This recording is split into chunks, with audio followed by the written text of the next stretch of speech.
எல்லாருக்கும் வணக்கங்க. உங்கள் எல்லாரையும் 666 மந்த்ரா யூடியூப் சேனல் வாயிலாக மறுபடியும் சந்திக்கிறதுல எனக்கு ரொம்ப சந்தோஷம். தொடர்ந்து நம்மளுடைய சேனல் வாயிலாக ஆன்மீகம் சார்ந்த எண்ணற்ற பதிவுகளை பதிவேற்றம் செய்து கொண்டிருக்கிறோம். உங்களுடைய மேலான ஆதரவும் நமக்கு தொடர்ந்து கிடைத்து கொண்டே இருக்குது. ரொம்ப சந்தோஷம். அந்த வகையில் இன்னைக்கு நாம் பார்க்கக்கூடிய ஆன்மீக தகவல் என்ன அப்படின்னு கேட்டால், கேட்டதையெல்லாம் கொடுக்கக்கூடிய மருதாணி இலை தீபத்தை பற்றியதான தகவலை இந்த வீடியோவில் பார்ப்போம். என்னால் உறுதியாக சொல்ல முடியும், தீர்க்கமாக சொல்ல முடியும், இந்த வீடியோவை பார்த்து முடிப்பதற்குள் உங்களுக்கு லக்ஷ்மி கடாட்சம் பரிபூரணமாக கிடைக்கும். வீடியோவை முழுவதுமாக பாருங்கள். நம்மளுடைய சேனலை தொடர்ந்து பார்த்துட்டு இருக்கிற நண்பர்களுக்கு நல்லாவே தெரியும், தீபங்கள் ஏற்றுவதனுடைய முக்கியத்துவத்தை பற்றி நான் அடிக்கடி சொல்லுவேன். எந்த வீட்டில் காலையில் பிரம்ம முகூர்த்தத்திலும் மாலை விஷ்ணு முகூர்த்தத்திலும் தீபம் ஏற்றப்படுகிறதோ அந்த வீட்டில் செல்வத்திற்கு குறைவே இருக்காது. செல்வம்னா வெறும் பணத்தை மட்டும் நினச்சிக்காதீங்க. குடும்பத்தில் மகிழ்ச்சியாக இருக்கிறதும் ஒரு செல்வம் தான். குழந்தை குட்டியோடு வாழ்கிறதும் சந்தான செல்வம் தான். உடல் சுகத்தோடு வாழ்கிறது கூட ஒரு தேக செல்வம் தான். இந்த மாதிரி சகல விதமான செல்வங்களும் உங்களுக்கு வெறும் இந்த தீபத்தை ஏற்றுவதனால் மட்டுமே கிடைக்கும். காலையில் பிரம்ம முகூர்த்தம் அதிகாலை 3:30 மணியிலிருந்து 5 மணிக்குள், இந்த டைமை தான் பிரம்ம முகூர்த்தம் அப்படின்னு சொல்கிறேன். இந்த பிரம்ம முகூர்த்த நேரத்தில் உங்களால் முடிந்தால் தீபம் ஏற்றலாம். இல்லைன்னா அதை தொடர்ந்து வரக்கூடிய முகூர்த்தமும் சுப முகூர்த்தம் தான். ஸோ 6 மணிக்குள்ள நீங்கள் தீபம் ஏற்றிடணும். நிறைய பேர் என்கிட்ட கேட்குறாங்க, சுவாமி நீங்கள் தீபம் ஏற்ற சொல்கிறீங்க, ரைட்டு, எந்த டைமில் ஏற்றலான்னு கேட்குறீங்க. எப்பயுமே தீபம் சூரியோதயத்திற்கு முன்னதாக ஏற்றிவிட வேண்டும். பிரம்ம முகூர்த்த நேரத்தில் ஏற்றினால் அதி உத்தமம். சரிங்களா? எப்படிங்க ஏற்றலாம்? நார்மலாக காமாட்சி அம்மா விளக்கில் பசு நெய்யோ நல்லெண்ணெயோ ஊற்றி பஞ்சு திரி 2 திரியை ஒன்றா திரிச்சு, ஏங்க 2 திரி போடுறோம்? அடுத்த கேள்வி வரும், ஏன் ஒரு திரியில் தீபம் போட்டால் அது சரி வராதா அப்படின்னு கேட்டால், 2 திரியை திரிச்சு 2 திரியை ஒன்றா திரிச்சு தீபம் போடுவது என்பது தான் சிறப்பு. ஏன்னா உடலும் மனமும் இணைந்து அந்த தீப ஜோதியிலே இறைவனை காணணும். அந்த தாத்ரீகம்தான் இந்த 2 பஞ்சு திரியை ஒன்றா திரிச்சு போடுற ஒரு ஐதீக முறை. இது கட்டாயம்ங்கிறது இல்லை. சில பேர் சொல்லுவாங்க 2 திரியில தான் தீபம் போடணும்பாங்க. அப்பெல்லாம் கிடையாது. ஒரு திரியிலையும் தீபம் போடலாம், தவறு ஒன்றும் இல்லை, அது பெரிய தோஷம்லாம் இல்லை. பட் அதனோட தாத்ரீகம் அப்படி 2 திரி போட்டு தீபம் ஏற்றச்சே உடலும் மனமும் இறைவனோடு ஐக்கியமாகுங்கிற அந்த ஒரு தாத்ரீகத்திற்காக மட்டும்தான் அப்படி நாம் சொல்கிறோம். நல்லதும் கூட. சரிங்களா? ஒன்று, மாலை வரக்கூடிய விஷ்ணு முகூர்த்தம். விஷ்ணு முகூர்த்தம்னா எதுங்க அப்படின்னு கேட்டால், இந்த பிரதோஷ டைமை தான் விஷ்ணு முகூர்த்தம்னு சொல்கிறோம்.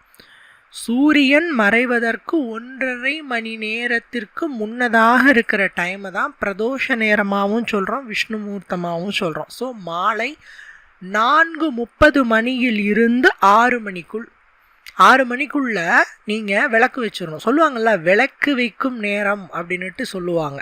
அந்த அந்தி கால ஜாமம் அப்படின்ட்டு அந்த சூரியன் மறைஞ்சிட்ருக்க பொழுது, காலையில் சூரியன் உதிக்கிறதுக்குள்ள விளக்கு வச்சிடணும், மாலை சூரியன் மறைவதற்குள் விளக்கு வச்சிடணும். இந்த 2 வேளைகளிலும் விளக்கு ஏற்ற வேண்டும். சார் யார் சார் ஏற்றணும்? பெண்கள் ஏற்றணும். ஏன் சார் பெண்கள் ஏற்றணும்? பெண்கள் தான் மகாலட்சுமியின் அம்சம். ஒவ்வொரு ஸ்திரீயும் மகாலட்சுமியின் அம்சம். அதனால தான் எந்த சுபகாரியமாக இருந்தாலும் என்ன பண்ணுறோம், பெண்களை தான் முன்னிலையில் நிற்க வச்சு எல்லா காரியங்களிலும் நாம் வந்து செய்ய சொல்கிறோம். ஒரு விளக்கு ஏற்றுறது, பூஜை செய்கிறது, ஒரு பூ கொடுக்கறது, இந்த மாதிரி எல்லா சுப வேலைகளிலும் பெண்களையே முன்னுரிமையாக வைத்து எல்லாத்தையுமே செய்ய சொல்கிறேன். ஏன்னா ஒவ்வொரு ஸ்திரீயும் தேவி மகாலட்சுமியின் அம்சம் அப்படிங்கிறதுனால. இப்போ இந்த தேவி மகாலட்சுமி கடாட்சம் கிடைக்கிறதுக்குத்தான் நாம் இந்த காலையிலும் மாலையிலும் தீபம் ஏற்றுங்கன்னு சொல்கிறேன். தேவியினோட அவதாரங்கள் 8 அவதாரம் இருக்குது. மகாலட்சுமிக்கு மொத்தம் 8 அவதாரம். இந்த 8 அவதாரமும் வீரலட்சுமி, ஜெயலட்சுமி, கஜலட்சுமி, சந்தானலட்சுமி, இந்த மாதிரி 8, அதாவது அஷ்டலக்ஷ்மிகள்னு சொல்கிறேன். இந்த அஷ்டலக்ஷ்மிகளின் செல்வங்களும் நம்மளுக்கு கிடைப்பதற்கு காலையில் பிரம்ம முகூர்த்தத்திலும் மாலை விஷ்ணு முகூர்த்தத்திலும் விளக்கேற்றினாலே போதும். இன்னொன்று, ஏற்றிய விளக்கை அமர்த்த மறந்து விடாதீங்க. பல பேர் விளக்கு ஏற்றுறதோடு சரி, அதுக்கு மேலே அதை அப்படியே விட்டுறாங்க. தானாக விளக்கு அணையக்கூடாது. கரெக்டாக என்ன தீருது அப்படின்னா ஒரு புஷ்பத்தை வச்சு அந்த தீபத்தை நாம் அமர்த்தி விடணும். அப்பயும் அம்மா நான் தீபத்தை போய் அணைச்சிட்டு வரேன் அப்படின்னு சொல்லக்கூடாது, அதுவே அபசகனம். தீபத்தை அமர்த்துகிறேன், உட்கார வைக்கிறேன்னு அதுக்கு பேர். தீபம் இப்போது எரிஞ்சிட்டு இருக்கிறச்ச அது நின்றுட்டு இருக்கிற மாதிரி. ஸோ நான் அமர்த்துறேன் அப்படின்னா தீபத்தை உட்கார வைக்கிறேன், அதாவது பார்த்திங்கன்னா அணைக்கிறேன்னு அர்த்தம். அல்லது தீபத்தை குளிர்விக்கிறேன் அப்படின்னு சொல்லணும். இந்த மாதிரியான வார்த்தைகளை பயன்படுத்தணும். நம்ம முன்னோர்கள் ஒவ்வொரு வார்த்தைகளிலும் மிகவும் கவனமாக இருந்தார்கள். அபசகுணமான வார்த்தைகளை எப்போதும் அவர்கள் பயன்படுத்த மாட்டாங்க. தீபத்தை அணைக்கிறேங்கிற வார்த்தையை கூட தவிர்த்து அதை நாங்கள் குளிர்விக்கிறோம் அல்லது அமர்த்துகிறோம், இந்த மாதிரியான வார்த்தைகளையே பயன்படுத்த சொல்லி முன்னோர்கள் சொன்னாங்க. ஆனால் இன்றைக்கி அப்படியா? கரெக்டாக ஒரு 5 மணிக்கு மேலே தான் நம்ம பெத்த பிள்ளைகளை திட்டுவோம். சனியனே, பீடையே, இம்சையே அப்படின்னு திட்டுறது, நெகத்தை கடித்து துப்புறது வீட்டுக்குள்ளேயே. பொழுது சாஞ்சதுக்கப்புறம் தான் லக்ஷ்மி வருவான்ட்டு ஐதீகம். அந்த டைமில் தான் வீட்டில் இருக்கிற பெண்கள் என்ன பண்ணுவாங்க, தலையை அப்படியே வாருன்னு வாருவாங்க வாசப்படியில் உக்காந்துக்கிட்டு. அந்த டைமில் தான் பேணு பார்ப்பாங்க. அந்த டைமில் தான் குப்பையை கூட்டி வெளியே எடுத்து போடுவாங்க. அந்த டைமில் தான் வீட்டில் சண்டை நடக்கும். எனக்கு வந்து ரைஸ் வாங்கிட்டு இல்லையா, எனக்கு பரோட்டா வாங்கிட்டு இல்லையா அப்படின்ட்டு சண்டை நடக்கும். எல்லா அவசகுணமான விஷயங்களையும் அந்த மாலை நேரத்தில் தான் செய்கிறது. அதே மாதிரி காலை நேரம் எவ்வளோ ஒரு சுபிக்ஷமான நேரம். ஆனால் நாம் அந்த நேரத்தை என்ன பண்ணுறோம், அதாவது காலையில் மகாலட்சுமி வீட்டுக்குள்ளே வரா, ஸோ தீபம் போடுறோம். மாலையில் மகாலட்சுமி மறுபடியும் வீட்டுக்குள்ளே வரா, ஸோ தீபம் போடுறோம். இந்த 2 டைமும் சுபிக்ஷமாக இருக்கணும், சுபமாக இருக்கணும், நல்ல முறையில் நம்மளுடைய நடவடிக்கை இருக்கணும். மாலை இப்படி திட்டுறோம், காலையில் புள்ள ஸ்கூல் போகல, சனியனே ஸ்கூல் போகலையா, எழுந்திரிச்சு தொலை அப்படிங்கிறது, சாப்பிட்றியா இல்லையா அப்படிங்கிறது, பீடை பிசாசுன்னு திட்டுறது. ஹஸ்பண்ட் வந்து கொஞ்சம் லேட்டாக எழுந்திரிச்சுக்குவார், சாப்பாடு வந்து சரியில்லைன்னு அவர் வந்து மனைவியை திட்டுறது, அதுக்கு மனைவி திட்டுறது. இந்த மாதிரி இப்போ ட்ரெண்ட் ஆகிடுச்சு. இது காலையில் ஒரு சண்டை, சாயங்காலம் ஒரு சண்டை, இது இப்போ ட்ரெண்ட் ஆகிடுச்சு. இப்படியானா எப்படிங்க வீட்டில் லக்ஷ்மி வரும், செல்வம் வரும், தனம் வரும், தரித்திரம் தான் வரும். தயவு செய்து வீடுகளிலே அசுபமான வார்த்தைகளை உபயோகிக்காதீர்கள், சுபிக்ஷமான வார்த்தைகளை உபயோகிங்க. எப்பயுமே நல்ல வார்த்தைகள் ஒலிக்கும் இடத்தில்தான் தேவி வருவாள், லக்ஷ்மி வருவாள். கெட்ட வார்த்தை ஒலிக்கிற இடத்துல அன்னை வரவே மாட்டாள். சரிங்களா? அதனால் இதை கொஞ்சம் பழக்கப்படுத்திக்கோங்க. நல்ல வார்த்தைகளை பேச முயற்சி பண்ணுங்க. ஸ்டார்டிங் எடுத்த உடனேலாம் வந்துடாது. அப்படியே ரொம்ப கோபக்காரங்களாக இருந்தால் கொஞ்சம் கொஞ்சமாக குறைச்சிட்டு ஒரு கட்டத்தில் நீங்கள் உங்களுக்கே தெரியும், மாற்றங்களை பார்த்து நீங்களே மாறிடுவீங்க. இதில் இந்த தீபம் ஏற்றும் பொழுது இந்த தீபங்களில் பல வகைகளில் நாம் பொருட்களை சேர்க்கலாம். நீங்கள் விளக்கு வைக்கிறீங்க, விளக்கில் நெய்யோ நல்லெண்ணெய்யோ ஊற்றுறீங்க, திரி போடுறீங்க, தீபம் போடுறீங்க. அந்த திரவியம் என்று சொல்கிற அந்த நெய்யிலையோ நல்லெண்ணெயிலையோ சில பொருட்களை உட்சேர்ப்பதின் மூலமாக நமக்கு ஐஸ்வர்யம் மேலோங்கும். அதில் முதல்ல நான் எப்பயுமே சொல்வேன், டைமண்ட் கல்கண்டு போடுங்கன்னு சொல்வேன். இந்த டைமண்ட் கல்கண்டை நீங்கள் நார்மலாக டிபார்ட்மெண்ட் ஸ்டோரில் வாங்கிக்கலாம். எல்லா இடங்களிலுமே கிடைக்கிது. சின்ன சின்ன கல்கண்டாக இருக்கும். வெள்ளை நிறத்தில் உடைய இனிப்பு சுவையுடைய ஒரு பொருள். இது ஏங்க வெள்ளை நிறம் இனிப்பு சுவை இதெல்லாம் சொல்கிறீங்க அப்படின்னா, இது எல்லாமே சுக்கிரனின் காரகத்துவம். சுக்கிரனின் நிறம் வெண்மை, சுக்கிரனின் சுவை இனிப்பு.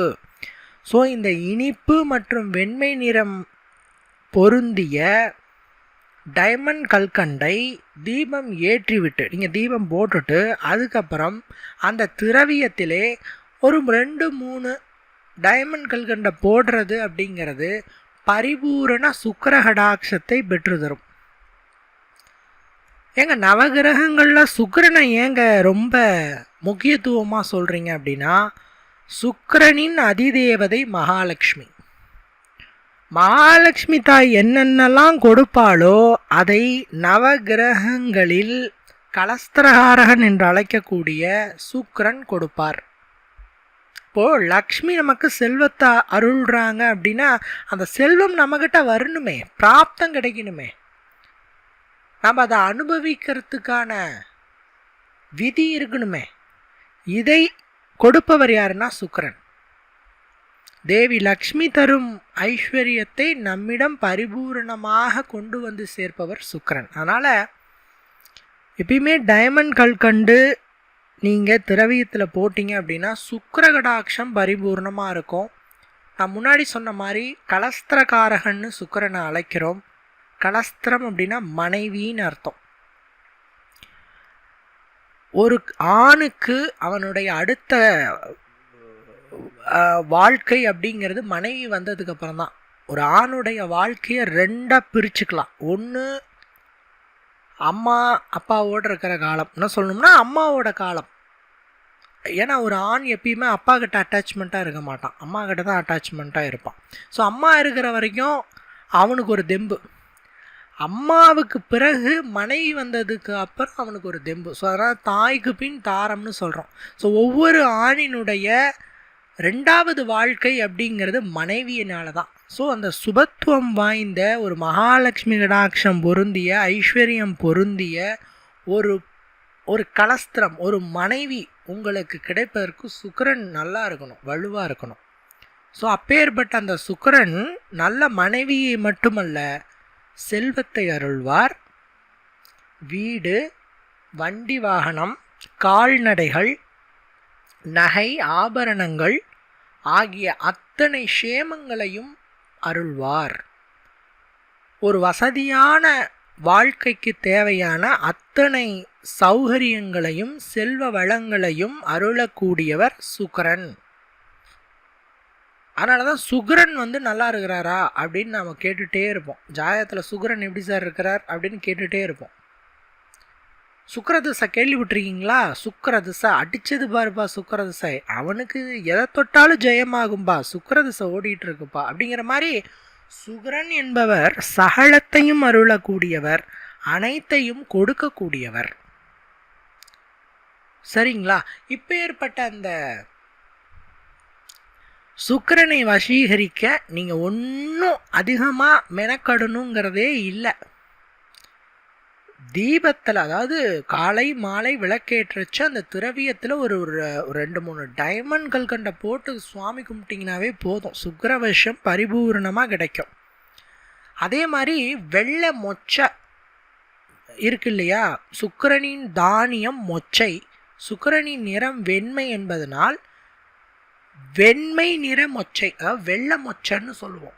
மொச்சை பெயர்லேயே இந்த வெள்ளை மொச்சையை நீங்கள் வாங்கிட்டு சும்மா ஒரு கை அளவுக்கு எடுத்துட்டு நீங்கள் அதை தண்ணீரில் போட்டுட்டு கொஞ்சமாக சர்க்கரை, 1 ஸ்பூன் சர்க்கரையை அந்த தண்ணீரில் போட்டுட்டு கொதிக்க விட்டுட்டு அந்த தண்ணியில் இந்த மொச்சையை, ஊற வச்ச மொச்சையை நைட்டே ஊற போட்டுருங்க. இந்த ஊற வச்ச மொச்சையை போட்டு கொதிக்க வச்சுட்டு அப்புறம் நீங்கள் அந்த தண்ணியை இருத்துட்டு, சர்க்கரை தண்ணியில் கொதிக்க வைக்கணும். அதுக்கப்புறமேட்டு அந்த தண்ணியை இருத்துட்டு அந்த வெந்த அந்த மொச்சையை நைவேத்தியமாக வீட்டில் வெள்ளிக்கிழமை நாள் அன்னைக்கு தேவிக்கு படைச்சிங்க, அதாவது மகாலட்சுமி தேவிக்கு படைச்சிங்க அப்படின்னு சொன்னால் அன்னை செல்வத்தை கொட்டி கொட்டி கொடுப்பா. போதும் போதும் என்ற அளவில் அள்ளி அள்ளி கொடுப்பாள். சுக்கிரகடாட்சம் மேலோங்கும். வீட்டில் சுக்கிரனினுடைய பரிபூரண அருள் கிடைக்கும். இதன் மூலமாக உங்களுக்கு க்ஷேமங்கள், ஐஸ்வர்யங்கள், சௌபாகியங்கள் நிரம்பி வழியும். அதில் டவுட்டே கிடையாது. ஸோ இந்த ஒரு விஷயத்தை நீங்கள் செய்யுங்க, சரிங்களா? வெள்ளிக்கிழமை நாள் செய்யுங்க. மற்ற நாட்கள்லையும் செய்யலாம், அது ஒன்றும் தப்பு இல்லை. பட் வெள்ளிக்கிழமை நாள் சிறப்பு, சரிங்களா? இதில் இன்னொன்று இருக்குங்க.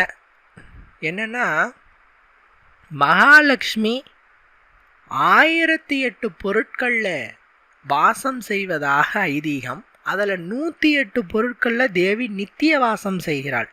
இந்த 1008 பொருள் அப்படிங்கிறச்ச நாம் தேவி ஆவாகனம் பண்ணுற பொருட்கள் தான் இந்த 1008 பொருட்கள். ஆனால் தேவியே சுயமாக போய் ஒரு 108 பொருட்களில் உட்கார்ந்துருக்கிறாள் மகாலட்சுமி. உதாரணத்துக்கு சொல்லணும்னா, பெண்களினுடைய நெற்றி வகுடு இருக்கு இல்லையா, அந்த நெற்றி வகுடில் தேவி இருக்கிறாள். அதனால தான் எப்பயுமே இது பார்த்திங்கன்னா திருமணமான பெண்களுக்கு. ஸோ அதனால தான் நெற்றி வகுடில் பொட்டு வைங்கன்னு சொல்கிறோம். என்னைக்காவது யோசிச்சிருக்கிறீங்களா ஏன் திருமணமான பெண்கள் நெற்றி வகுடில் பொட்டு வைக்கிறாங்கன்ட்டு? திருமணமான பெண்களின் நெற்றி வகுட்டில் அன்னை மகாலட்சுமி குடியிருக்கிறார். அதனால தான் அந்த இடத்துல குங்குமம் வைக்கிறோம். ஒன்று. ரெண்டாவது, ஒவ்வொரு திருமணமான பெண்களின் மாங்கல்யத்திலும் அன்னை மகாலட்சுமி இருக்கிறார். அதனால தான் மாங்கல்யத்தில் பொட்டு வைங்க அப்படின்னு சொல்கிறோம். ஒவ்வொரு பெண்களினுடைய கைகளிலும் தேவி மகாலட்சுமி இருக்கிறார். அதனால தான் அந்த கையால் மஞ்சள் அள்ளி பூசுங்க மூஞ்சலை அப்படின்னு சொல்கிறோம். இந்த மாதிரி அன்னை நித்தியமாக சில இடங்களில் அவளே சுயமாக நித்திய வாசம்னா அது அந்த இடத்துலேயே அவள் செட்டில்டு அப்படிங்கிற மாதிரி அவளே போய் உட்கார்ந்தா அந்த நித்திய வாசம். அப்பேற்பட்ட ஒரு பொருள் தான், அப்பேற்பட்ட ஒரு செடிதான் மருதாணி செடி. சார் எங்கள் வீட்டுக்கிட்ட இருக்கு சார், இலைகளை பறித்து அரைச்சி நம்ம கைக்கெலாம் வைப்போம் சார், செவக்கும் சார், இவ்வளோதான் உங்களுக்கு தெரியும். ஆனால் அந்த மருதாணி செடியில் இருக்கிற அமானுஷ்ய சக்திகளை பற்றி உங்களுக்கு தெரியாது, தெய்வீக சக்திகளை பற்றி உங்களுக்கு தெரியாது. ஏகப்பட்ட மகாசக்திகளை தன்னுள் பெற்றிருக்கிறது இந்த மருதாணி செடி. ஒவ்வொரு வீட்டிலும் மருதாணி செடி இருக்கணும். இந்த மருதாணி செடி இருக்கிற வீடுகளில் வாஸ்து பிரச்சனை வராது. ஒன்று. எதிர்மறை ஆற்றல் வீட்டுக்குள்ளே வராது. 2. அந்த இடத்துல மகாலட்சுமி நித்தியமாக இருப்பாள். ஸோ நீங்கள் காலையில் எழுந்திரிச்ச உடனே நீங்கள் எப்படியும் அந்த மருதாணி மரத்தை பார்க்குற மாதிரி தான் அமையும். ஏன்னா வீட்டுக்கு முன்னாடியே இருக்கு இல்லையா? ஸோ பார்க்குறீங்க அப்படின்னு சொன்னாலே அது லக்ஷ்மி கடாட்சம். தினமும் காலையில் லக்ஷ்மியவே பார்க்குறீங்க அப்படின்னா அந்த நாள் ஃபுல்லாக உங்களுக்கு எப்படி இருக்கும்? ஒரு பாசிட்டிவ் எனர்ஜியோடு இருக்கும். ஸோ அது ஒரு ப்ளஸ்ஸு. 2வது, வீட்டில் குழந்தைகள் இருக்கிறாங்கன்னா அவங்க பயந்து பயந்து விழுந்துட்டு இருக்கிறாங்க, சரியாக தூங்க மாட்டேங்கிறாங்க, தூக்கத்தில் அழறாங்க, வாந்தி வகுத்தால இந்த மாதிரியான நழுக்கம் அப்படின்னு அதுக்கு பேருங்க, இந்த மாதிரி இருக்குதுங்க அப்படின்னு சொன்னால் ஒன்றும் பிரச்சனை இல்லை. இந்த மருதாணி செடியுடைய விதைகள் இருக்கு இல்லையா, அதை நீங்கள் பறித்து நல்லா காய வச்சுக்கோங்க. சாம்பிராணி போடுறச்ச இந்த விதைகளை கொஞ்சம் போட்டு சாம்பிராணி பிடிச்சிங்க அப்படின்னு சொன்னால் அதை அந்த குழந்தைகள் மேலே அந்த புகைப்பட்டாலே போதும், அவர்களுக்கு இருக்கிற அந்த நழுக்கம் என்று சொல்லக்கூடிய அந்த கெட்ட காற்று நீங்கிடும். குழந்தை அழாது, வாந்தி எடுக்காது, வகுத்தால போகாது. சரிங்களா? இது அந்த காலத்தில் குழந்தைகளுக்கு ஏற்படுற அந்த அந்த தோஷத்துக்காக, அந்த நழுக்க தோஷத்துக்காக இதை பயன்படுத்தினாங்க. அது மட்டும் இல்லைங்க, மருதாணி இலையை ஒரு 2 இலை மட்டும் பறிச்சுட்டு, ஒரு 2-3 இலை கூட பறிச்சுக்கலாம். இது சும்மா ஒரு தோராயமாக சொல்கிறேன், 2 இலைன்னுட்டு. 2-3 இலை கூட பறிச்சுட்டு காலையில் விளக்கேற்றுறீங்க இல்லையா, அதில் நீங்கள் டைமண்ட் கல்கண்டு அந்த திரவியத்தில் போடுங்கன்னு சொல்கிறேன் இல்லையா, அந்த டைமண்ட் கல்கண்டும் போடுங்க. அந்த டைமண்ட் கல்கண்டு போட்ட கையோட ஒரு 2 மருதாணி இலையையும் அந்த திரவியத்தில் போடுங்க. நெய்யிலையோ நல்லெண்ணெயிலையோ நீங்கள் எதை வச்சு தீபம் ஏற்றுறீங்களோ அந்த திரவியத்தில் நீங்கள் போடுங்க. சரிங்களா? இது ஃபுல்லாக எண்ணெய் தீர்ந்ததுக்கு பிறகு நீங்கள் அந்த மருதாணி இலையை எடுத்துடலாம். டெய்லி போடணுங்கிறது கூட இல்லை. இப்போ நீங்கள் இன்றைக்கி போடுறீங்க, ஒரு வாரத்துக்கு ஒரு டைம் தான் விளக்க கழுவுறீங்க அப்படின்னு சொன்னால் கழுவும் போது கூட சேஞ்ச் பண்ணிக்கலாம் அந்த இலையை. சரிங்களா? டெய்லி மாற்றணுங்கிறது கூட இல்லை, ஒரு டைம் போட்டால் கூட போதும். ஏன்னா இந்த மருதாணி இலையை போட்டு இந்த தீபத்தை ஏற்றும் போது இதுக்கு பேர் மருதாணி இலை தீபம் அப்படின்ட்டு பேருங்க. ரொம்ப நல்லதுங்க, பரிபூர்ண நல்லது. மருதாணி இலை தீபத்தை நீங்கள் ஏற்றுறது மூலம் அந்த திரவியத்தில் மருதாணி இலையை போட்டு தீபம் ஏற்றுறீங்க, அவ்வளோதான். இது ஒன்றும் பெரிய விஷயம்லாம் இல்லை. டெய்லி நீங்கள் மருதாணியில் போடணுங்கிறது கூட இல்லை. ஒரு டைம் போட்டிங்கன்னா ஒரு 3-4 நாளைக்கு அப்படியே கூட வச்சுக்கோங்க. வாஷ் பண்ணும்போது நீங்கள் அந்த மருதாணி இலையை போட்டால் போதும், இல்லை எண்ணெய் தீரும் போது அந்த மருதாணி இலையை எடுத்துட்டால் போதும். சரிங்களா? ஏன்னா வாடாது, எண்ணெயில் தானே இருக்குது, ஸோ வாடாது. இது லக்ஷ்மி கடாட்சத்தை மேலும் உங்கள் இல்லங்களில் பெருக்க செய்யும். உங்களுடைய தொழில் தடையை நீக்கும், வியாபார தடையை நீக்கும், வீட்டில் இருக்கிற செல்வ குறைபாட்டை நீக்கும், க்ஷேமங்களையும் சௌபாகியங்களையும் அல்ல குறையாத அளவுக்கு உங்களுக்கு பெற்றுத்தரும். சரிங்களா? ஸோ இத்தனை விஷயம் இருக்குது. இந்த வீடியோவை பார்த்து முடிக்கிறதுக்குள்ளே நீங்கள் லக்ஷ்மி கடாட்சம் பெறுவீங்கன்னு நான் சொன்னேன். கண்டிப்பாக நீங்கள் அதை பெற்றிருப்பீங்கன்னு நான் நம்புகிறேன். எந்த இடத்தில் சுத்தம் இருக்கிறதோ, எந்த இடத்தில் தூய்மையான வார்த்தைகள் வருகிறதோ, எந்த இடத்தில் விளக்கு ஏற்றப்படுகிறதோ அந்த இடத்தில் அன்னை மகாலட்சுமி நீங்கள் அழைக்காமலேயே வருவாள். இதுதான் சத்தியம். சரிங்களா? இந்த வீடியோ உங்களுக்கு மிகுந்த பயனுள்ள வகையில் இருந்திருக்குன்னு நான் நம்புகிறேன். மற்றொரு வீடியோவில் உங்களை நான் சந்திக்கிறேன். நன்றி, வணக்கம்.